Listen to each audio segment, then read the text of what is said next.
Ainda vale a pena investir em ações com essa alta da taxa Selic? Eu sou o Danilo Gato e aqui no Finanças em Desenho eu ensino a investir por conta própria, sem depender de terceiros. Esta é a live 4 de 100. Bom, galera, então vamos falar de ações hoje. Acho que é um tema aí que está um pouco em alta, porque diferente, o tema está em alta, né? A bolsa está em queda, né? Faz até a piada de tiozão aqui. A bolsa caiu, acho que uns, sei lá, mais de 10% no último mês, nos últimos 2 meses. E aí, ao mesmo tempo, tem essa alta da taxa Selic. Então, tenho recebido, Danilo, tá valendo a pena ainda investir em ações e tal, não sei o quê. Então, vamos falar sobre isso, ó. Um abraço aí, galera. Galera de Natal, Cravinhos. Um abraço, Recife. Ivan, Vânia, Gabriel, Santa Cruz do Sul. Ó, tá diversificado aqui o negócio hoje, hein?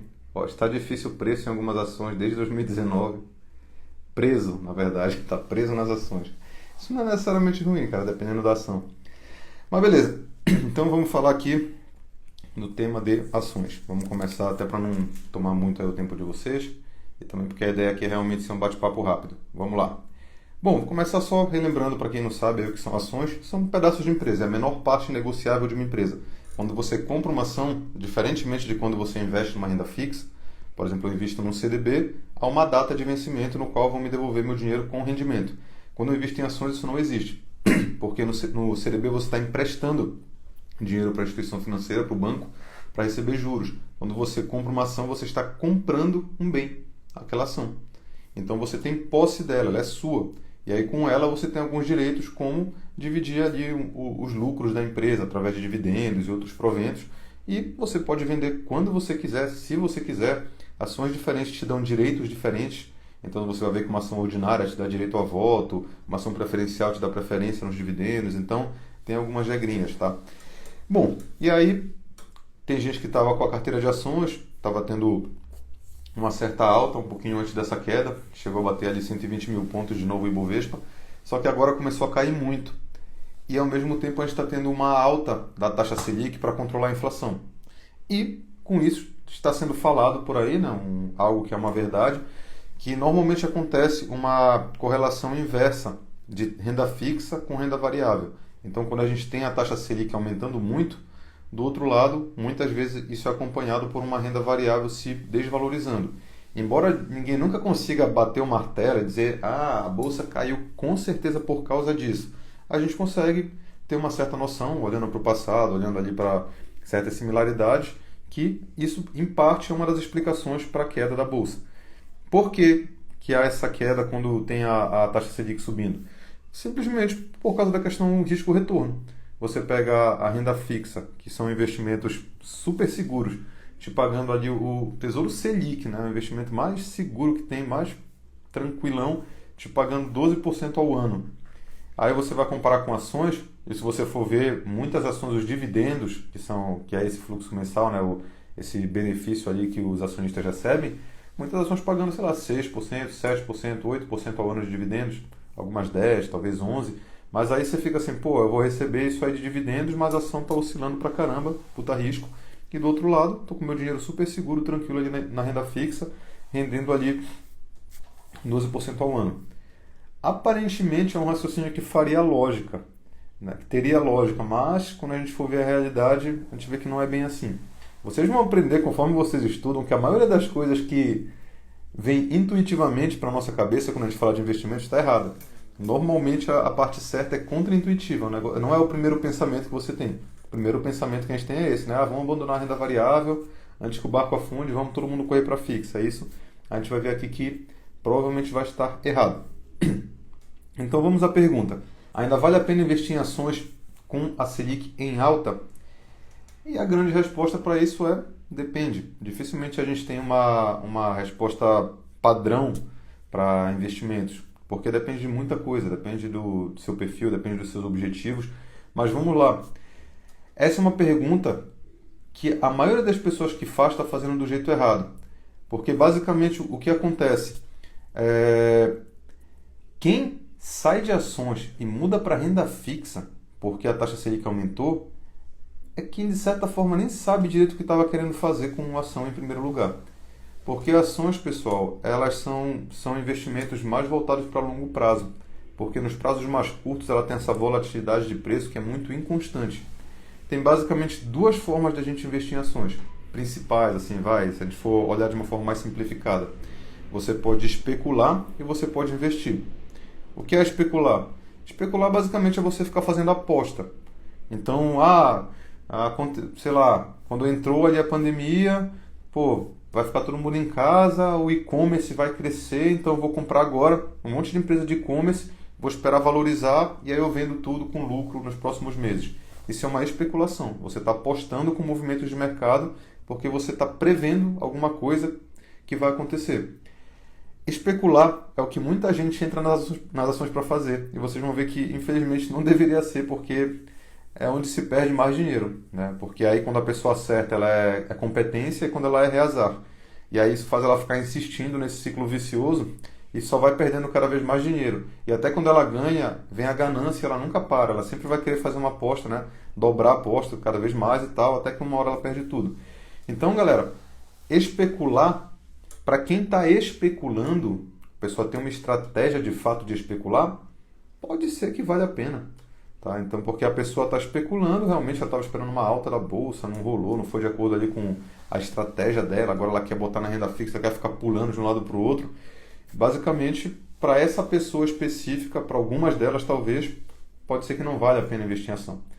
Agora, para quem segue estratégias de investimento mesmo, quando a gente fala de prazos mais longos, que é onde a ação de fato começa a ter mais controle sobre os rendimentos, aí não existe essa história de não valer a pena investir em ações. Porque pensem comigo, qual é a questão das ações? No curto prazo, a volatilidade dela é muito imprevisível. Comprei a ação aqui, tá? Aí ela começa, aí cresce um pouquinho, cai, cresce um pouquinho, cai. No curto prazo, acontece muito dela cair abaixo do valor que você pagou.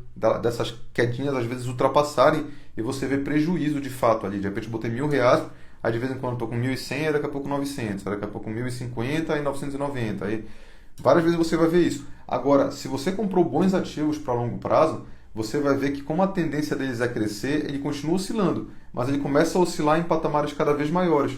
E aí, mesmo que tenha uma grande queda de mercado, nota que o preço que eu paguei foi esse. Essas quedas ainda acontecem em um patamar acima do preço que eu paguei. E quanto mais tempo, aí começa a ficar extremamente difícil que haja uma queda que faça você perder toda a valorização que a ação teve desde que você comprou. Tá? Então é por isso que quando a gente fala de prazos mais longos, mas isso tem que ser um ativo bom. A gente está falando de uma empresa boa, uma empresa lucrativa, uma empresa sólida, não de uma empresa que está toda endividada ali à beira da falência. Que é essa tendência que realmente ela seja para baixo o gráfico, né? Ela não volte nunca mais.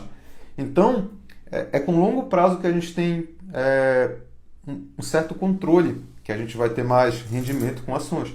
E aí a pessoa que fica trocando a carteira de lugar o tempo inteiro, ela nunca vai ter isso.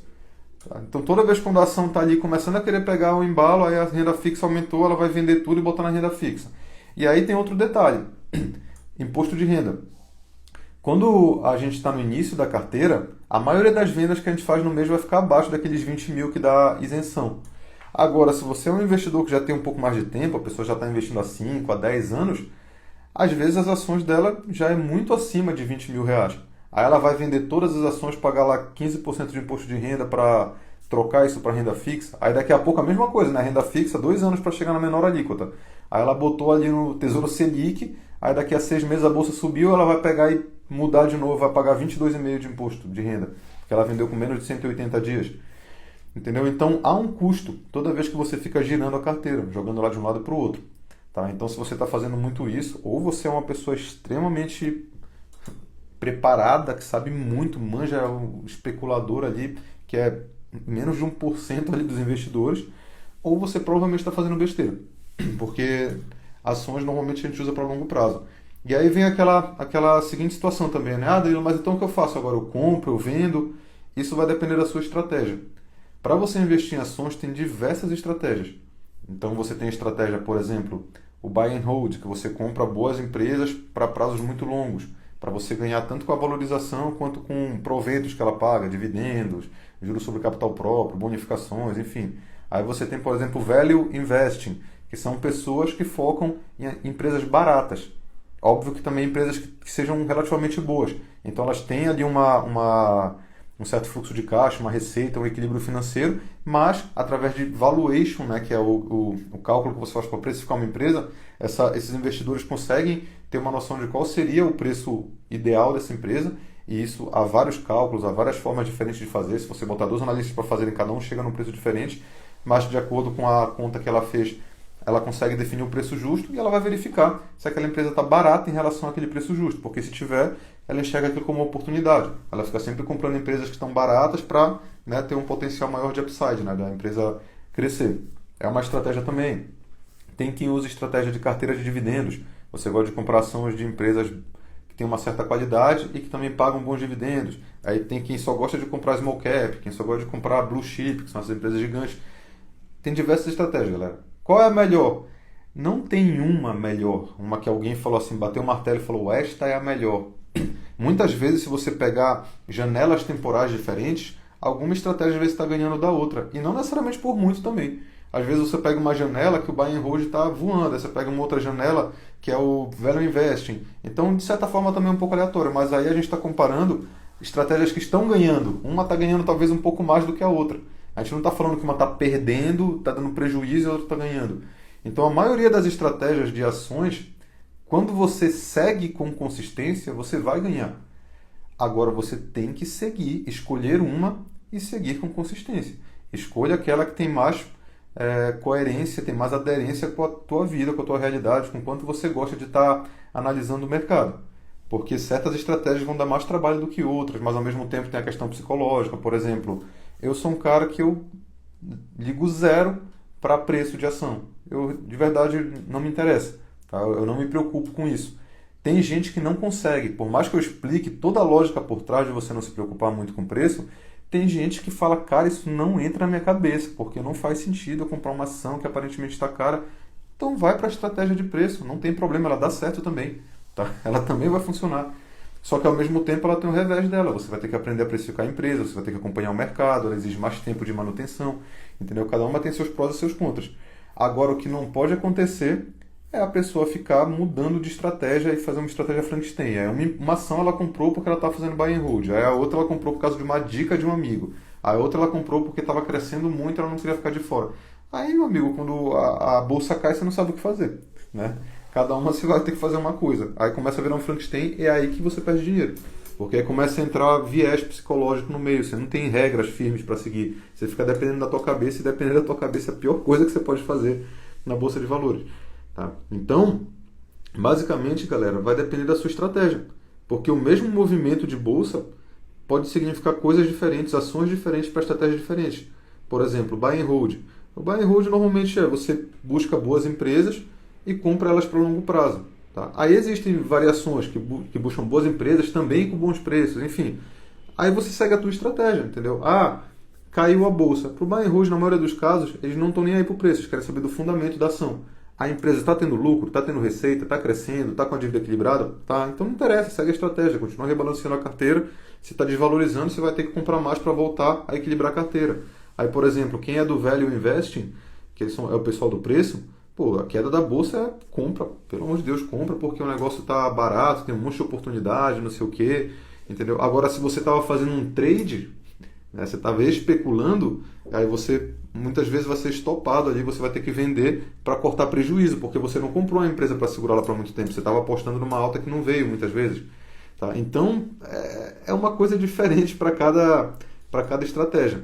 Agora, o fato é, não existe esse negócio de vale a pena investir em ações neste momento, porque é uma pergunta muito aleatória. A mesma coisa que você perguntar para alguém, sei lá, vale a pena tomar Dorflex neste momento?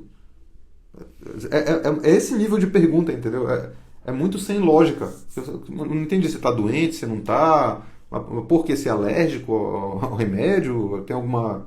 Sabe? É mais ou menos isso. É assim que essa pergunta soa. Tá? Então isso não existe. É que nem aquela galera que fala renda fixa morreu. Renda fixa morreu é muito legal para dar clique em matéria. Ah, renda fixa morreu, a galera clica para ler. Mas isso não existe. A renda fixa tem o seu papel. Para curto prazo a gente usa renda fixa. Tá? Então não existe isso. Então, galera, ó, a hora certa de comprar ações é no final da alta da Selic, mas pensando no longo prazo. Pois é, para certa estratégia. Para alguma estratégia pode ser que não. Quais as métricas e números aceitáveis para comprar ações? De novo, vai depender da estratégia. Aí, para também não ficar nessa de, vou falar só da estratégia, não vou dizer nada mais concreto, eu particularmente, tá, se eu tivesse que sugerir uma estratégia que funcione para 98% da população, sei lá, eu sugeriria que você estude essa chamada Buy and Hold, ou pelo menos comece por ela, porque ela é uma estratégia na qual você investe em ações como quem investe em empresas, em negócios. Se você fosse comprar uma sociedade de um amigo seu que abriu um restaurante, o que você ia analisar? Você talvez fosse querer ir lá visitar o restaurante, você ia querer ver se está tendo lucro, se está tendo prejuízo, ia puxar a capivara ali do CNPJ para ver se tem processo em cima, se não tem. Você está olhando para o negócio.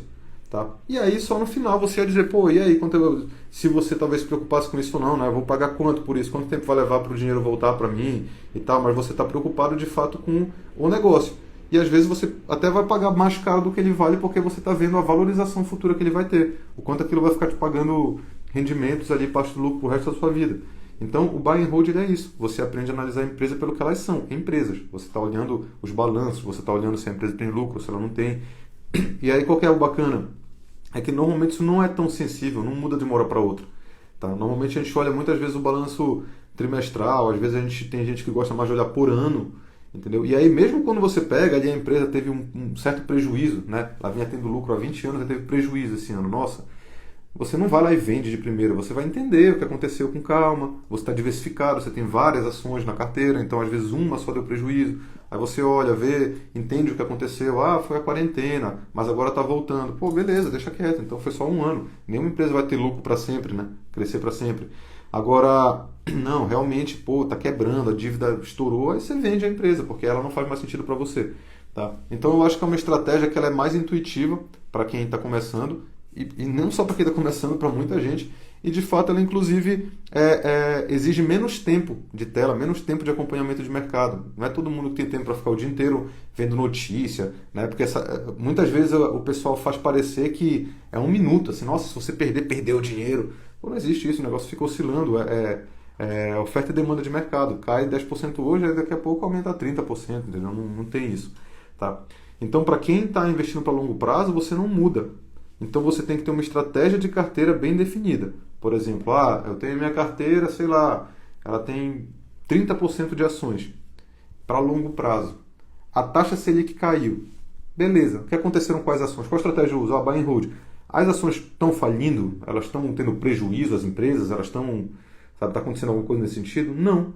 Então não interessa se a taxa Selic aumentou, se ela diminuiu. O que eu vou fazer é rebalancear a carteira. Se é 20% em ações e as ações desvalorizaram, caiu para 15%, eu tenho que comprar mais ações para ela voltar a representar 20% da minha carteira. É isso. Eu vou ficar só equilibrando. Aí daqui a pouco é o contrário. A renda fixa está em baixa e as ações estão em alta. Aí eu vou lá e compro mais renda fixa para reequilibrar. É uma estratégia muito legal você ter percentuais fixos na carteira. Então, pessoal, resposta para a pergunta, vale a pena investir em ações? Com certeza, dependendo da estratégia, vale. E a estratégia, como eu falei, que funciona aí para 98% das pessoas, pelo menos, um buy and hold da vida, vale com certeza, porque é muito provável que tem muitas empresas que teve essa desvalorização, mas que elas estão ali super bem ainda, não mudou nada, se bobear, tem até lucro aumentando. Você vê umas bizarrices dessa. A empresa teve um lucro acima da média e a ação caiu, porque teve uma queda de mercado, entendeu? Aí se você compra, aí que a probabilidade maior que você veja, para quem está começando, né, é importante a gente ver ela valorizando, né? É ruim às vezes você acabou de comprar e ver meses de queda, tá certo que é um belo de um exercício, mas para quem está começando às vezes dói, né? Então às vezes quando você pega num momento como esse que está desvalorizado, a probabilidade é que no futuro você veja, ali só para te dar uma felicidadezinha passageira, ver ela crescendo, embora isso não tenha muito impacto a longo prazo. Tem uma galera que mandou umas perguntas aqui. Se a estratégia for viver de dividendos, o que tenho que estudar? Esse tipo de estratégia de carteira de dividendos. Você tem que analisar empresas que sejam lucrativas, porque quem paga dividendo consistente por muito tempo é a empresa que tem lucro. Se a empresa tem prejuízo, se a empresa tem uma situação de caixa instável, ela até pode pagar dividendo, mas é um dividendo artificial, é um negócio que ela está forçando a barra, ela talvez não vá conseguir fazer aquilo por muito tempo. Agora, uma empresa que tem lucro consistente, ela tem receita consistente, ela vai ficar te pagando dividendo por muito tempo, muitos anos. No mercado americano você tem lá as Dividend Aristocrats, que estão há mais de 25 anos aumentando os dividendos todo ano, tem as Dividend Kings, que parece que estão há 50 anos fazendo isso. Tá? São empresas muito sólidas. E aí, obviamente, além disso, você vai ter que aprender a identificar o que é um valor legal de dividendo para aquele setor, para aquela empresa.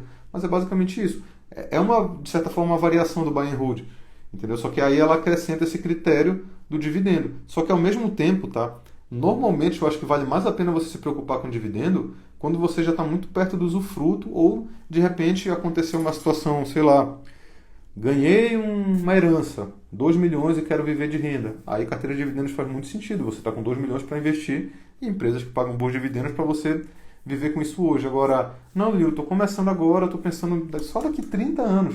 Então talvez não faça tanto sentido você ficar tão engessado em dividendos agora, porque normalmente também há um viés de que empresas que pagam muitos dividendos hoje são empresas que já estão muito sólidas, muito estáveis, que elas não têm um potencial de crescimento tão grande. Por isso que o lucro que elas têm, elas distribuem tudo. Agora, aquelas empresas que às vezes não pagam tantos dividendos é porque elas estão reinvestindo no negócio delas e crescendo muito. Então, se você, quando sem necessidade, agora no início, você monta uma carteira só de dividendos, você perde um pouco o potencial de pegar empresas muito boas que não estão pagando tanto dividendo agora, empresas de crescimento que a gente chama, porque elas têm um potencial de crescimento muito alto que pode alavancar toda a sua carteira. E lembrando que toda empresa de crescimento pode um dia virar uma empresa de dividendos, porque ninguém cresce para sempre. Vai chegar um momento que ela vai olhar o mercado e vai dizer, pô, não tem mais onde eu reinvestir, deixa eu começar a pagar mais dividendo, né? Como já aconteceu com várias empresas. Então, e não que esteja errado, tá? Se quiser seguir essa estratégia, fica à vontade, é uma estratégia legal, você vai ver seus dividendos aumentando com o tempo, vai te dar também ali um incentivo, tá? Mas a minha visão é essa, assim, talvez ela não seja tão necessária para quem está começando e tem um prazo tão longo. Tá na melhor hora de comprar ações com todo esse desconto? Segunda tem chance do... Olha aí, ó, o cara já conhecia a minha banda de 10 anos atrás. Tá na melhor hora de comprar ações com todo esse desconto? Para quem pratica a estratégia de preço, com certeza. Para quem não pratica estratégia de preço, é um momento como outro qualquer. Tá? Cadê? Vamos ver se tem mais alguma pergunta. A gente está chegando aqui nos finalmente. Bom, aparentemente não. Bom, galera, então é isso. Um grande resumo da ópera. Ações, normalmente a gente compra para longo prazo. Defina uma estratégia, escolha uma estratégia. Se você tem ações na carteira e você não tem uma estratégia, você não sabe por que você tem certas ações, está errado. Analisa, escolhe uma estratégia e reajusta a sua carteira de acordo. Danilo, qual a estratégia legal? Vai no buy and hold quem está começando, porque é tiro certo, assim, quase que vai funcionar para gigantesca maioria das pessoas. E aí você vai sentindo, aí você vai estudando mais, de repente quer mudar para alguma estratégia diferente, não tem problema, você pode ir ajustando ali com o tempo. Tá? Agora evita fazer o que todo mundo faz, que a pessoa acabou de começar a investir em ações e quer ficar especulando, quer ficar apostando e tal. Aí a probabilidade de você perder dinheiro é muito grande. Beleza? Então, galera, esse vídeo vai para o YouTube também, assim como todos os outros. Me sigam lá. Eu vou tentar concentrar todo esse material mais aprofundado no YouTube ao invés do Instagram. Eu vou fazer as lives aqui, mas eu vou jogar lá. Então, e lá eu ponho os slides também aqui do lado, fica mais fácil de vocês acompanharem. Então, me sigam lá no YouTube também. E, de novo, lembrando, toda vez que vocês virem meu conteúdo passando, sempre deem aquele joinha, dêem uma olhada nos stories. Vou começar a responder caixinha de perguntas lá todo dia. Então, tentem acompanhar também. Beleza? Então é isso, galera. Muito obrigado, parabéns a todos que ficaram aí até quase 10 da noite, um sabadão, para a gente falar aqui um pouco sobre ações. E amanhã tem mais, essa live 4 de 100, a meta é fazer 100 lives seguidas. Então amanhã eu vou pegar mais alguma dúvida de seguidor para a gente bater um papo aqui. Beleza? Valeu, galera. Boa noite.